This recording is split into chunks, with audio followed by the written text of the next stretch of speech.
Here's a speed run of how I made this solid gold cowboy ring from a tube of wax. First, I cut a section off of the wax and I sanded it to size. Then I carved out the inside to fit my ring size, and that's what the ring blank looked like. There's way too much material on it, so I had to do some more filing to thin it down and make sure it was the proper ring dimensions. From there, I marked out the 6 notches that I'm going to be carving, and then I used a sandpaper bit to carve those notches into place. I had to go back and do it again because they needed to all be symmetrical and really smooth, because every imperfection that is on this piece of wax will show up in the gold when I cast it. In order to cast it though, I need to create a path for the gold to flow into the ring. That's what this tube is, and it's called a sprue. From there, I connect it to the base of the flask and then put the flask on top of the 2 ring blanks. I then tape up the holes in the flask and add my investment powder, which will soon harden and create the mold around the ring.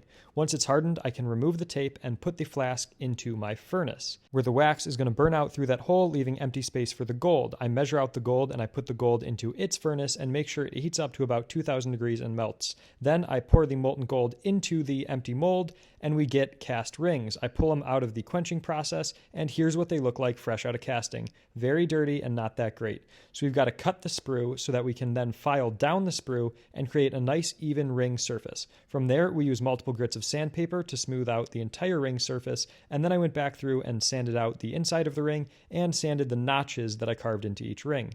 From there, I stamp it with its 10 karat gold stamp, and then I go on to polishing. I polish the inside, I polish the exterior, and then I clean it, which is kind of my favorite part because it has this really cool effect. And from there, I decided I didn't really like the high polished finish. So I went back and added a brush finish through more sanding, and this is when we're left with the cowboy ring, which you guys have seen in so many other videos and seem to love. So if you want one of these rings, feel free to head over to the link in my bio. They are all handmade right here in Chicago.